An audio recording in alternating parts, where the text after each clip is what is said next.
Ladies and gentlemen, you know, I always like to take this opportunity to talk about myself. The man of the hour. and let me tell you something, Daddy. When you're the man, you make history every time you step foot in this ring. And that's the bottom line. Of the Top Sweet Wrestling Podcast. Ladies and gentlemen, wrestling fans alike, Impact Wrestling fans alike, welcome to episode 45 of the Top Sweet Wrestling Podcast. Yes, indeed. We got an Impact Wrestling Podcast on our hands, and you know what? At first, this was supposed to be a year-end review, looking at the top moment from Impact Wrestling, looking at the moment where Impact put everybody on notice, but some things just unfolded. This is also supposed to be an Impact review, but it turns out that they had a year-end review last night, but some things unfolded, and now we're about to talk about Impact TV, Impact Wrestling's new TV home, and we're also going to have an early look at Impact Wrestling Homecoming and some topics off of there as well. So we're about to hop right on into this thing. Feel free to hit that subscribe button on YouTube. Also, you find me on YouTube at OMG Corey B. Also, this is broadcasted on Periscope as well at Too Sweet Wrestling Podcast. This will also be on Castbox.fm. You can find me there at Too Sweet Wrestling Podcast. Also on Twitter at OMG Corey B and at Too Sweet P. O.D. So, we can hop right on into this, and we're going to start with the big news of the day. Impact Wrestling has a new TV home, and I scrolled through Twitter, and I see that Impact Wrestling has a new TV home. It just kind of hit me out of nowhere. I'm like, whoa, what's going on here? So, I found out that Impact Wrestling will be on the Pursuit channel. And obviously, the first thing I do is what everybody else did. Pursuit? What's that? So, first, before we get on into that, we're going to look at the press release from Impact Wrestling. Ed Nordholm said that Pursuit is a natural fit for Impact Wrestling. It has a passionate viewership base that correlates strongly with our core audience and is one of the few broadcast destinations that is expanding its footprint, enjoying a 15% increase in broadcast distributions this year alone. Fair enough. Also, Rusty Falk, CEO of the Pursuit Channel, said that the Pursuit Channel is pleased to welcome Impact Wrestling. So he said they look forward to a long partnership as well. Details haven't come out, but saying they look forward to a long partnership. So, obviously the first thing I always do in these type of situations is I go research the channel. So I put together some limited research, some limited things that I could look up. I couldn't find the number of viewers that's on Pursuit on a weekly basis, on a monthly basis, on a yearly basis. I couldn't find that information, but I was able to find some information, and one of the tidbits I was able to find was that Pursuit is a sister network of Anthem, so obviously Anthem played a large part here. And the other thing I looked up was the availability and what the Pursuit channel was all about. The Pursuit channel is programming geared toward hunting, fishing, shooting, and outdoors. Basically, it's an outdoor network channel. And I looked at the availability as it pertains to TV networks. It's on DirecTV, it's on Dish Network, and for cable, it's on CenturyLink Prism, Verizon, AT&T, and Cox Communications. You don't have those stations, you are screwed. And basically, this guy right here, is screwed as it pertains to Impact Wrestling. I don't know how I'm going to watch it. I'm going to have to find some kind of way to try to watch it or keep up with it or something. If I'm going to do reviews every week, we'll see how that goes. But, moving on, I'm pretty sure the higher ups of Impact, they tried to get it on a better network. You know, there was that report that came out that they were talking with all of those channels, all of those networks, I even did a YouTube video on that, giving my thoughts on that. And I'm pretty sure that they tried to reach out to the bigger networks. And I look at this point, if you're not WWE, you're just wrestling in the eyes of these higher ups. And it's just pretty hard for a quote unquote wrestling company to get a mainstream network deal with one of the bigger cable television stations. So we a lot of times end up with our favorite wrestling programs on these type of stations that's very hard to find. So I told you I did a video on a report when Impact was having conversations with all those networks. One of the things I said, this was the most important thing, that time slot. Obviously getting the deal and getting on the network and staying on TV is the most important thing, but I said that time slot was the biggest thing, because you look at that 10 Eastern time slot going all the way to midnight.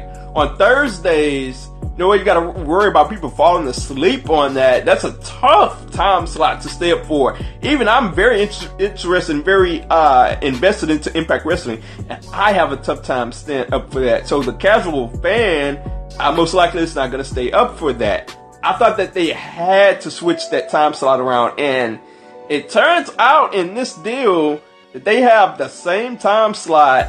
And not only do they have the same time slot, they have it on a Friday night. So now you have to worry about people not only falling asleep or having a tough time staying up for that time slot. You got to worry about the people that's going out on a Friday night as well. I mean, it's just a 10 Eastern to midnight time slot, and people are going out doing whatever. And I know people will say that, well, people can DVR it. Sure enough, I agree with that, but I like to watch my wrestling live. And I'm pretty sure a lot of wrestling fans like to watch it at the time that it's being aired, because we got to deal with spoilers all over on Twitter or on whatever wrestling news site that you frequent. So I like to watch my wrestling live. So it's going to be a tough draw, 10 p.m. Eastern on a Friday night. That is a tough draw, extremely tough draw. So from the research that I've gathered, it seems like we're on a smaller network than Pop TV here. So that's tough in itself. This doesn't seem the Pursuit channel doesn't seem like it's distributed in a lot of networks here. I read you all of the networks. Only 4 cable network television slots. And you got DirecTV. If you're on the dish, you got DirecTV and Dish Network. So a smaller audience. We'll see how it turns out. And I gotta say that this is a very quick turnaround. Normally when a wrestling or any type of show is switching networks, they give you an advance, like months in advance. Okay, we're gonna switch to this network at this date. Months upon months in advance that we're gonna switch here. But what we have here is that we got 20 days. When they go on to the Pursuit channel, it's going to be on January the 11th. And man, that's right around the corner. You got 20 days. That's not even a month. Less known 25 days. We got 20 some odd days to get ready for the switch to Pursuit TV. So that's going to be a tough turnaround. I don't know if Pop is going to allow them to do any promotion on the switch to Pursuit TV. Normally television networks don't get down like that. They don't allow you to promote that you're going to have a change on another network on their television programming. So we'll see about that, but it is an incredibly tough and quick turnaround and an incredibly tough time slot. And I guess the big question is it a good thing? Is it a bad thing? So, look, I keep it real. I don't come on here and have fake opinions or whatnot. It's a good thing that they were able to maintain a TV slot. Obviously, if you don't have TV, you're screwed. Not so much in 2018 because they're all kind of streaming services are going on. So if you don't have TV, you're not all the way screwed like you would have been in the 90s, but you gotta get on TV some way, somehow. And it's a good thing that they got on TV some way, somehow. Ultimately, it's a bad thing. There's a lot of bad things going against them here. The time slot at 10 Eastern to midnight, and the day, Friday, that's not a good day for wrestling, especially at an extremely late time. Look, you're already having some problems as it pertains to the time slot on Pop. I read that, it started off tough, but then the viewership bounced back the next week, and they were trying to build it up, and it's another quick turnaround, and, not a lot of people have Pursuit TV, so, like, we gotta put some qualifiers on the ratings, and we gotta, as it pertains to ratings and viewership, we have to have realistic expectations, because, not a lot of people have Pursuit TV. I'm one of them. So, it'll be interesting to see how the viewership goes. Ultimately, I'm wishing the best for Impact Wrestling because this has been their best year, and I'm going to get into that. But there's a lot of things going against them here. Obviously, it's a great thing that they have a TV network and that viewership will continue to go on. And I'll find a way to keep up with it one way or the other because I've gone from, Destination America, Impact on Pop. Now we're on Impact on Pursuit. So we're going to roll on with it. 2019 will be a fabulous year. I wish the best for them. I hope that it is a viable relationship with Pursuit and that they put on some positive things for the company because there's a lot of negative things going against it, but they're putting on great programming, and Impact Wrestling will be moving on into 2019 on Pursuit TV.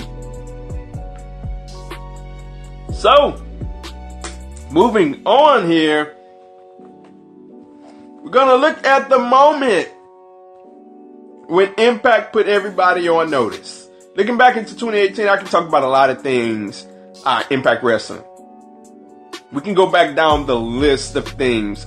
Pentagon winning the World Championship in that triple threat match. That awesome triple threat match at Redefined, if I'm not mistaken. There are a lot of moments from the year. Eddie Edwards snapping, turning into crazy Eddie Edwards. Eddie Edwards got so great to where I was calling for the guy to win the title at Bound for Glory. But I'm going to look at the moment where Impact put everybody on notice. And I'm going to look at the moment where, for me personally, it started to turn around. I'm going to take a brief look at that. But we're going to start off with Slammiversary. The moment where Impact put everybody on notice. The whole wrestling world on notice. Going into Slammiversary, I remember very clearly saying, okay, look, this is a huge deal. We can't Impact can't flop here. And you know what? I was thinking, okay, they can't flop here. This is a big deal. We have some great build heading into Slammiversary. Remember, that was the build to where we had that match, OVE versus Pentagon Phoenix and Rich Swann. That was a sick match. Ridiculous match. That is in the matches of the year this year. TV, pay-per-view, however you want to quantify that or qualify that, it is one of the matches of the year this year. And it was just a phenomenal build heading into Slammiversary. You could just feel something special going on. And look, you just knew it was going to be a great pay-per-view. And I'm going to take a brief look. I'm going to talk about more things than the matches, than just the pay-per-view. But I'll take a brief look at the matches. I want to go full view of the matches because I'll be holding you here all day and I don't want to hold you here all day. The X Division match was just phenomenal. Phenomenal way to kick off the show. Tried and true method. If you want to hype the crowd up, get the crowd excited, start off with the X Division. And Johnny Impact, Ishimori, Phoenix, and Petey Williams had themselves a phenomenal match. Very high paced. I enjoyed every bit of it. After that was Tessa Blanchard and Alley. I just watched that last night on the year in review of Impact, they had a phenomenal match as well. Tessa Blanchard, I won't even say her coming out party, but on a big stage, she really got it done. Her and Allie really got it done there. Eddie Edwards, and Tommy Dreamer. Decent enough match. Wasn't all that special, but Tommy Dreamer was in his element. So it made for a good match because Tommy Dreamer was in his element. We had some great dynamics. There was something good. If I remember about that pay-per-view, there was something good about every match. You could take away something from every match, and that was one of them. A decent enough match that was really good, and we had the passing of the torch moment from Tommy Dreamer to Eddie Edwards. If I'm not mistaken, that happened at Slammiversary. So there was something from every match. The X Division match, Brian Cage versus Sydal. This was the first match where they made Brian Cage look human. They made him look gettable.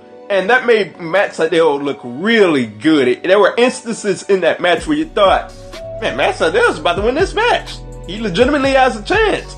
And this was a phenomenal match, not only due to that dynamic, but due to the fact that they went out there and knocked it out of the park. It was a phenomenal match. The Knockouts Championship match I can't call it a really good match, but it was a decent match. With Su Yung and Madison Rayne, a decent enough match that held your attention, and Su Yung was just on her run at the time and doing a great job at it. The 51-50 street fight, LAX and the OGs, oh my god, that was just ridiculous in a good way. The Drano that came, like it's the first time in a match I've seen Drano. I'm like, Drano? And just ridiculous spots one after another, excuse me. And it was just a ridiculous match. 4 to 5 star match that lived up to the billing. And we were just on a run from there, just ridiculous matches. The Masks versus Hair match, Pentagon and Sami Callihan. You can arguably say that's the match of the year in Impact Wrestling. There are so many matches of the year. You can say match of the year for Impact Wrestling. And quite a few of them came from this card. A crazy, brutal match. Just blood and brutal match. The package pile driver through all the chairs. That should have ended the match. And Sami Callihan kicks out of that, and it's like, wow, man. It was just a phenomenal match. And by the time we got to the Impact World Championship match, I'm just like, please, God, just don't let it be extra. And I really thought going in, I was like, man, this is going to be one of those matches where Impact has had a phenomenal pay-per-view, and we're just going to have something extra in the main event. It's going to be a screw job finish, and then it's just going to put a damper on the pay-per-view. To my surprise, for one, I thought that was going to happen, and for two, I thought it was Moose's night that night. Like, I thought this was the coronation for Moose, and I was like, okay, Moose is going to win the championship. And I was totally cool with that. Moose was on a roll. And to my shock, there was no extra stuff going on with Curtis Granderson. I rewatched this match last night, and it was just better than I even remembered it. Just some phenomenal spots from there. Moose throwing Austin Aries into the crowd, the brain buster on the quote-unquote concrete floor. Just a phenomenal match. No extra interference. Austin Aries picks up the victory. And look, this was the spot where Impact put everybody on notice. Look, I saw this pay-per-view the next day. I wasn't able to watch it live. And I'm going to get to why I hated that in a minute. But as I scrolled through the next day, I'm scrolling through Twitter, I'm scrolling through YouTube, through all of the wrestling personalities that I like to look at. And it's just people that have never talked about Impact Wrestling, that I never see discuss Impact Wrestling, that are talking about Impact Wrestling, and they're like, man, this was the North American pay-per-view of the year. And I totally agree with them. Yes, I totally had it as the pay-per-view of the year. Now, some would like to say that Wrestle Kingdom, was the overall pay-per-view of the year, and I don't have a problem with that. I think you just toss them into a bucket. The NXT pay-per-views, Wrestle Kingdom, and this pay-per-view, you just toss them into a bucket, and whichever one you want to pick out, that's fine with me. But I feel like this was the pay-per-view of the year. And people who I had never seen talking Impact Wrestling was just glowing about it and how they were proud to see it. And it was just a phenomenal moment to see. When I go back to, I didn't watch it live. I was in the middle of the show as I'm watching it the next day. I'm like, man, I wish I could have watched this live. This is the penultimate moment where, you know, people that's been watching Impact can just stick out their chest and be like, man, this is it. This is the moment. This is the reason why you should be watching Impact Wrestling. I was like, man, I wish I could have watched this live. And, you know, once the pay-per-view signed off, I got finished watching the pay-per-view. You know, I was just sitting there, you know, just completely silent. You know, I'm just sitting there. The only thing I can relate it to is Final Deletion.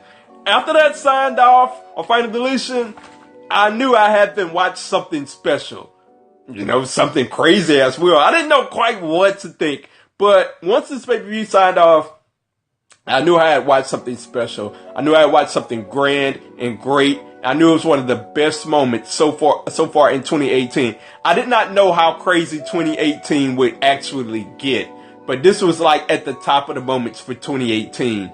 And it was just a phenomenal show that put everybody on notice. One thing that I didn't quite remember until I watched Impact last night was the atmosphere. Just the atmosphere was incredible. The lighting of the show, the fans, this is Impact chants, Impact Wrestling chants, just chants galore. The fans were incredible, and it was just perfect.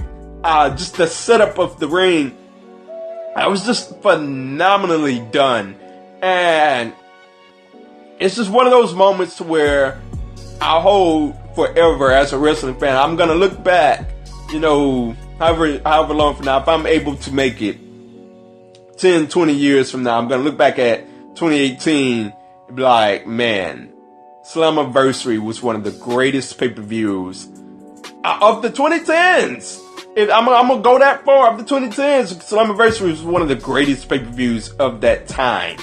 And it was just phenomenal, and it is something that I, for sure, will never ever forget. As it pertains, I think that was the moment where Impact put everybody on notice. If you've been following Impact, the breakout moment was before then. For me, the complete breakout moment was Impact versus Lucha Underground. I won't go through all the matches there, but that was the moment where I looked up, and I'm a big follower of Lucha Underground. So when that got announced, I was so hyped, and I could not wait for the show.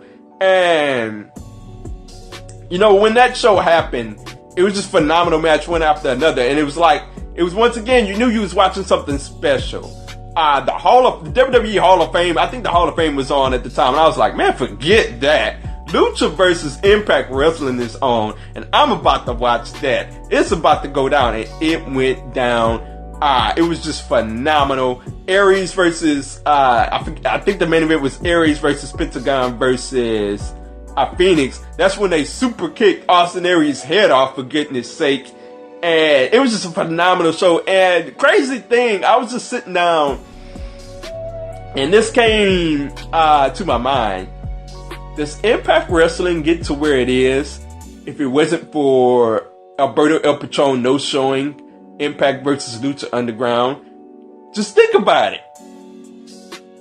For whatever reason, Impact Wrestling was really high up on Alberto El Patron.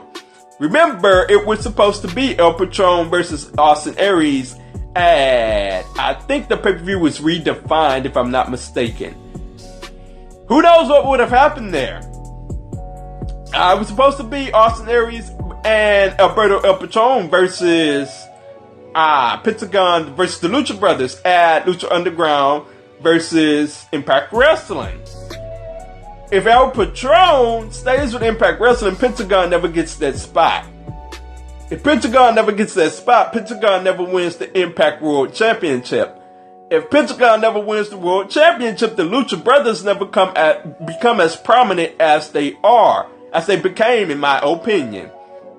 Maybe they get used pretty decently, but I don't think they become as prominent as they were amongst the Impact, and amongst the Impact community. Once Pentagon won the World Championship, that's when everybody got invested into Pentagon. I was obviously, me personally, I was already invested into Pentagon watching Lucha Underground, but once he became the champion of the company, everybody took notice. And that is one of the more underrated moments of 2018, by the way. One of the most shocking moments of 2018. There was another pay-per-view that when it signed off, I was left in a state of shock. I'm like, bro, Pentagon just won the title. And it was shocking. Not a lot of people overall gave it the credit that it deserved. And as it pertains to Lucha Underground versus Impact Wrestling and Pentagon winning the World Champion shortly thereafter, that was the moments where I was like, okay, they are breaking out. Okay, they've had good programming, but now they are just completely breaking out. And that's the moment where I look at, and I knew we were on a roll. I knew we were on just such positive vibes for 2018. And they have not really taken a back step ever since. They haven't, it hasn't, the Slammiversary build, the Slammiversary pay-per-view, it hasn't maintained that level, although you can't maintain that level no matter who you are. You're gonna take, a bit of a down step, but they've consistently put on good television, good pay-per-views ever since then. And speaking of good pay-per-views, we have the last topic of the day. We're gonna take a early look at Impact Wrestling Homecoming. And I can't tell you how excited I am for this pay-per-view. And I'm very much looking forward to it. We got some fun things going down at Impact Wrestling Homecoming. And I'm gonna say this much as pertains to Impact Wrestling Homecoming. It doesn't have to be Slammiversary good. It doesn't have to be Bound for Glory good. Look, when Bound for Glory was coming around, the first thing I said was, okay, look, you can't be a one-hit wonder. You gotta knock it out of the park. Because Slammiversary put everybody on notice. Bound for Glory had to be at the least good. It had to be really good. And it was really good. It didn't meet the level of Slammiversary, but it didn't have to meet the level of Slammiversary for it to be successful. And it was a successful pay-per-view. I look at Homecoming, and I'm like, okay, it doesn't have to meet the success of Slammiversary or the success of Bound for Glory for it to be considered as successful or really good. And I think that's where we sit at the moment. I will say this.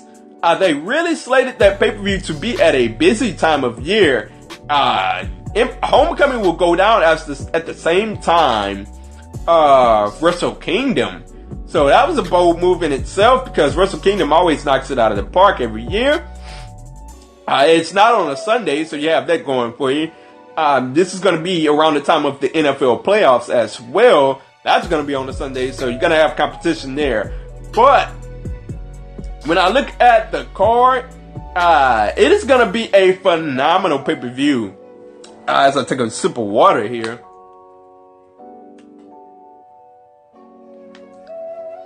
It is going to be a phenomenal pay-per-view. And we just have match after match to where you look at it and you think that, okay, we can reach that Slammiversary vibe where it seemed like we got to a point where every match felt like the match of the night after the match.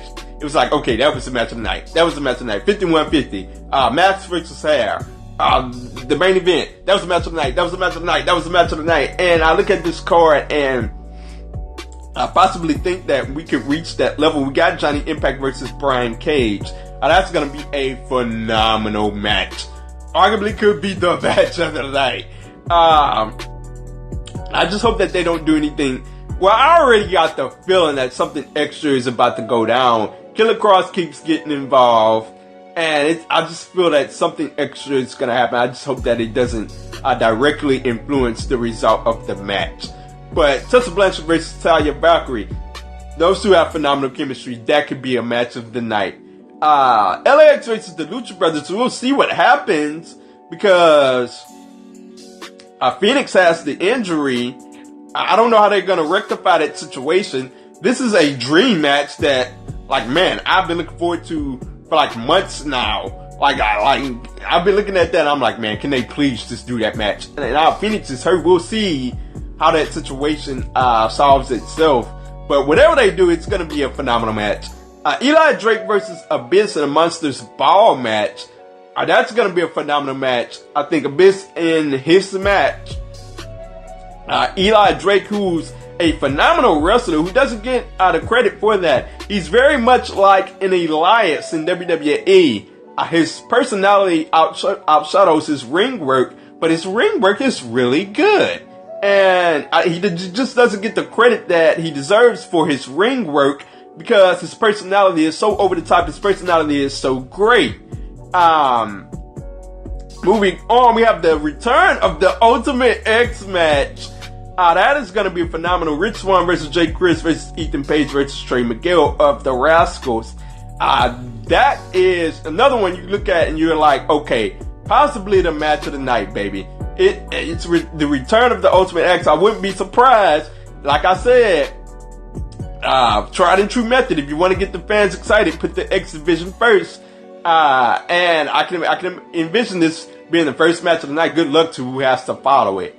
But last up, as for matches that are listed, Moose versus Eddie Edwards in a Falls Count Anywhere match. That's going to be phenomenal as well. I'm very much looking forward to it. After Eddie Edwards, broke out of the crazy house, beat down Moose. It's very interesting now, and it'll be interesting to see the type of match that they have with each other. They already have phenomenal chemistry. Moose as the big guy versus Eddie Edwards, the guy that can fly around. It's very much a Eddie Edwards, Bobby Lashley dynamic, if you remember that. Those guys have phenomenal chemistry. Bobby Lashley was the big athletic guy, and Eddie Edwards the smaller athletic guy, and they have phenomenal chemistry just like Moose and Eddie Edwards does. It's going to be a phenomenal show, Impact Wrestling Homecoming, and I'm very much looking forward to it. I'm very much going to watch it. So, that's the end of today's podcast. Let me know your thoughts, whether that be on YouTube in the comments, on Twitter at OMGCoreyB or at 2SweetPod. Let me know your thoughts. Impact Wrestling's new TV home. What do you think about Pursuit? Do you think it's going to be a good or bad thing? Let me know your thoughts. Impact Wrestling Homecoming. Let me know your thoughts on that as well. And Impact Wrestling overall, what was your favorite moment from Impact Wrestling? Let me know your thoughts in 2018. Let me know your thoughts on that, and I would definitely respond. I am out.